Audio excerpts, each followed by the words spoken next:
آج فرسٹ رمضان ہے، پہلا روزہ ہے، میرے مد مقابل طارق فضل چودھری کو ایک میں آفر کرتا ہوں، حالانکہ انہوں نے بھی آفر کر دی، چونکہ آئیں اپنا میں بھی آفر کر دیتا ہوں کہ آج فرسٹ رمضان ہے، آج آپ گو کہ یہ خیرات نہیں ہے کہ ہم خیرات میں بانٹ دیں، ان کو کہہ دیں کہ لاؤ آپ لے جائیں، کیونکہ یہ حق ہے، عوام کا مینڈیٹ ہے، عوام کے مینڈیٹ پہ جو ڈاکہ ڈالے گا ہم میں بھی پاور نہیں ہے کہ ہم ان کو دے دیں، مگر میں اپنی عوام کو سمجھا لوں گا، میں اس کو آپ کے ذریعے آپ کے توسط سے پہلے بھی آپ کو پتہ ہے چیلنج کیا تھا کہ آپ فارم 45 اپنے لے آئیے، جو اس نے 1 مہینہ 15-20 دن پہلے کہا تھا کہ جی میرے پاس فارم 45 ہیں، آج تک نہ اس نے اپلوڈ کیے ہیں، نہ کسی ویب سائٹ پہ ڈالے ہیں، نہ کسی اپنے فیس بک کے اکاؤنٹ میں ڈالے ہیں، نہ وہ لے کر آیا ہے، نہ آپ کو دکھایا ہے، سب آپ کے سامنے ہے۔ اس لیے کہ ڈاکہ زنی کی کرنے کے بعد ان کے پاس کوئی آپشن نہیں تھا، اب اوریجنل لے کر آئیں، یہ تو ویب سائٹ والے ہیں نا، ویب سائٹ والے تو ہم نے بھی ڈاؤن لوڈ کر دیے ہیں جس میں انہوں نے فورجری کی ہے، اور فورجری کی بہت ساری تفصیلات آپ کے پاس آ چکی ہیں۔ اور عجیب بات ہے میرے کیس میں تو آپ کو پتہ ہے کہ نوٹیفیکیشن ہے 11 تاریخ کا، 11 فروری کا، اور فارم 48 اور 49 بنتے ہیں، کنسالیڈیشن ہوتی ہے 12 تاریخ کو، جبکہ 11 کو الیکشن کمیشن خود سٹے دے چکا تھا کہ فارم 48 نہ بنائیں، اور ریٹرننگ افسر مجھے خود لکھ کے دے چکا ہے کہ ہم نے پروسیس آف کنسالیڈیشن پوسٹ پون کر دی، اور 181 جو ہمارے پولنگ سٹیشنز ہیں وہاں انہوں نے فورجری کر کے، فراڈ کر کے، بے ایمانی کر کے ان کے فارم 45 تبدیل کیے ہیں، جس کے اندر بہت ساروں کے اندر کٹنگ کی ہے، وہ سب کچھ سامنے ہے، مگر وہ نوٹیفیکیشن کا کوئی حیثیت ہی کوئی نہیں، اس کی اہمیت ہی کوئی نہیں۔ میں آپ کے توسط سے اس کو میں ایک چیلنج کرتا ہوں کہ آپ آ جائیں، رمضان شریف ہے، ایک تو اپنے فارم 45 لے آئیں، یا آ جائیں قرآن مجید پہ آپ بھی ہاتھ رکھ لیں، میں بھی ہاتھ رکھ لیتا ہوں، آپ بتا دیں کہ کون جیتا ہے کون ہارا ہے، ہم اس کو مکا دیتے ہیں۔ میرا خیال ہے فیصل مسجد کا میں ان کو ٹارگٹ دے دیتا ہوں، یا فیصل مسجد نہیں آتا ان کو کہیں پریس کلب والی مسجد میں آ جائیں، وہاں ہم اکٹھے ہو جاتے ہیں، جو ٹائم دے آپ سارے صحافی دوستوں کو، میں آپ کے توسط سے ان کو کہہ رہا ہوں، آپ لوگ ان سے ٹائم مانگ لو، ان سے پوچھ لو کہ جس دن آ جائے یا وہ فارم 45 اپنے اصلی والے لے آئے اور میں اپنے اصلی لے آتا ہوں، اس کے مطابق ہم کمپیریزن کر لیتے ہیں۔ دوسرا آپشن یہ ہے کہ ہم مسجد چلے جاتے ہیں دونوں، اور آپ صحافیوں کو بھی ساتھ لے جاتے ہیں، وہ قرآن مجید پہ ہاتھ رکھ لے، وہ کہہ دے کہ جو کچھ وہ کہہ رہا ہے وہ درست ہے، تو میں اس کو خیرات سمجھ کے اس کو دے دوں گا، یہ کانسٹیٹوئنسی اس کے حوالے کر دوں گا، اس کو کہیں آ جائیں۔ دیکھیں اس طریقے سے انہوں نے اگلے جہان تو اپنے گلے کا توق اس کو بنایا ہی بنایا ہے، اس جہان میں جو ذلت ان کے مقدر میں آئی ہے، جنہوں نے یہ فراڈ کے ذریعے، فورجری کے ذریعے، بے ایمانی کے ذریعے یہ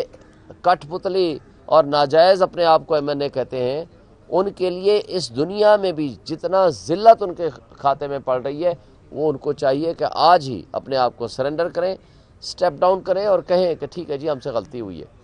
اور وہ کرپٹ ریٹرننگ آفیسرز، ان کے خلاف تو ہم نے ایکشن کرنا ہے، ان کے خلاف تو ہم نے FIRیں کٹوانی ہیں، وہ تو ان کو تو ہم نے کسی صورت نہیں چھوڑنا، کیونکہ آئندہ کے لیے بھی الیکشنز بھی آنے ہیں، آئندہ کے لیے انہوں نے گورنمنٹ بھی چلانی ہے، تو ایسے لوگوں کو کسی صورت نوکری میں نہیں ہونا چاہیے ایٹ لیسٹ، اور ان کے خلاف پروسیڈنگز ہونی چاہیے۔ اس کے بعد میں آخری بات اپنے ملک کی طاقتور طبقوں کو، اسٹیبلشمنٹ کو کہتا ہوں کہ ان چوروں کے پیچھے چھپنا، ان کو چھپانا چھوڑ دیں، اور آپ بھی چھپنا چھوڑ دیں، اور آپ ان ڈاکوں کو آگے کر کے ان کے ذریعے اگر آپ نے حق حکمرانی چھین لیا ہے اصل نمائندوں سے، تو یہ آپ کے لیے بھی بہتر نہیں ہے، ہمارے ملک کے لیے بھی بہتر نہیں ہے، اور یہ عذاب کی صورت میں جو مسلط ہو رہے ہیں یہ ہمارے ملک کے لیے بہتر نہیں۔ شکریہ۔ پٹیالہ جیل میں بتائیے گا کہ 2 ہفتوں کے لیے بالکل کرفیو نافذ ہو گیا ہے، نہ ملاقاتیں ہونی ہیں، میڈیا کو پیچھے کر دیا گیا ہے، کوئی خاص ہیپننگ ہے، عمران خان سے ملنے نہیں دیا جا رہا؟ دیکھیں آج میں نے آرڈر کروایا ہے،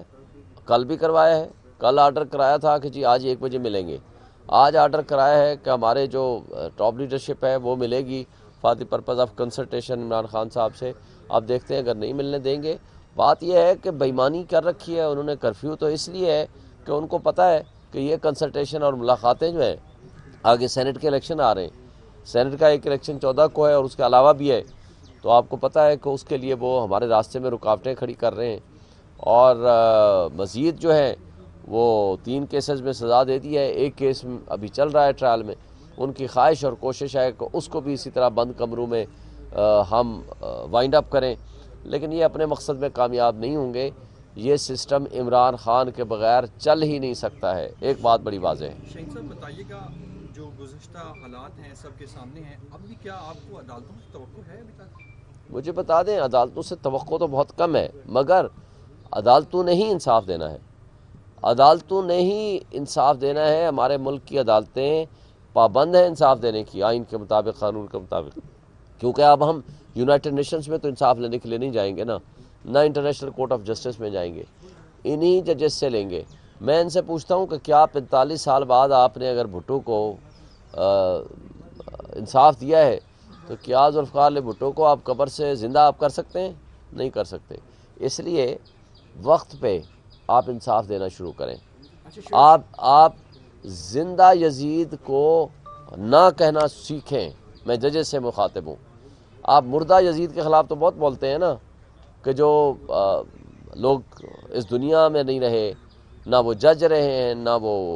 ڈکٹیٹر رہا ہے، اور نہ وہ ذوالفقار علی بھٹو رہا ہے۔ آج جو ظلم بربریت کا ماحول قائم ہے، اس میں لوگوں کو انصاف دیں۔ اچھا سر، یہ خبریں گردش کر رہی ہیں کہ رمضان کے بعد آپ کی جماعت کے ساتھ ہم خیال جو سیاسی جماعتیں ہیں وہ ڈی چوک کی طرف، اسلام آباد کی طرف آنا چاہ رہی ہیں۔ کیا ان خبروں کی صداقت ہے، یا یہ جو آپ کا الائنس بنا تھا، آپ مولانا فضل الرحمان صاحب کے پاس بھی گئے، جماعت اسلامی کے پاس بھی گئے، ٹی ایل پی کے پاس بھی گئے، تو یہ ساری جماعتیں جو ہیں وہ عید کے بعد واقعتاً آ رہی ہیں اسلام آباد کی؟ ابھی اس کے بارے میں مجھے کوئی حتمی طور پر کوئی نہیں پتا، یہ ظاہر ہے یہ جب کوئی ایسا معاملہ ہوگا تو آپ سے ضرور ہم بتائیں گے آپ کو۔ ذرائع کے مطابق خبر آ رہی ہے کہ خان صاحب وکلا سے ناراض ہیں کہ آپ لوگ اسمبلیوں تک تو پہنچ گئے لیکن میرا کیا بنا؟ نہیں، ایسی کوئی بات نہیں ہے، یہ وکلا ہی تھے۔ ایک بات بتا دوں، وکلا سے بہت زیادہ خوش ہے وہ، یہ وکلا ہی تھے۔ 9 مئی کے بعد مجھے بتائیں کس نے پارٹی کو زندہ رکھا؟ یہ وکلا ہی تھے جنہوں نے عمران خان صاحب کا پیغام عام آدمی تک پہنچایا۔ یہ وکلا ہی تھے جنہوں نے مشکل ترین وقت میں کھڑے ہوئے، اور آج بھی سب سے زیادہ فرنٹ فٹ میں ہم لوگ ہی کھڑے ہیں۔ ہم مظاہرے بھی کر رہے ہیں، جیلوں میں بھی جا رہے ہیں، اور پرچے بھی جھیل رہے ہیں، اور اس کرپٹ مافیا کا مقابلہ ہم کھڑے ہو کے کر رہے ہیں۔ جو آپ کے اوپر ایفنسز لگی ہیں اور دہشت گردی ٹائپ کی اور اس طرح کی، کیا واقعتاً یہ ہوا ہے؟ آپ کے پاس اس کے علاوہ یہ اگر جھوٹی ایف آئی آریں بنائی گئی ہیں تو ان کو کورٹ میں چیلنج کریں، اور جن افسران نے یہ جھوٹی ایف آئی آریں کی ان کے خلاف بھی فوجداری مقدمہ درج ہو؟ دیکھیں، ہم نے پرسوں آپ موجود تھے،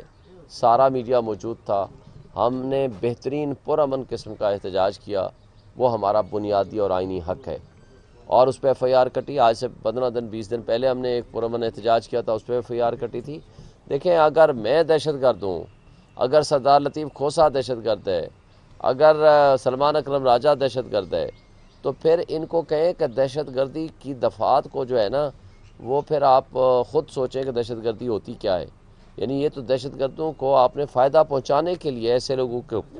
آپ سمجھتے ہو کہ یہ غیر قانونی، غیر آئینی کام کر رہے ہیں۔ ہم ہمیشہ پرامن آئین احتجاج کرتے ہیں، آئین کی بالادستی اور قانون کی حکمرانی پہ یقین رکھتے ہیں۔ ہم کہتے ہیں ہمارا بنیادی حق ہے کہ ہم پروٹیسٹ کریں، اسمبلی کے اندر بھی اور اسمبلی کے باہر۔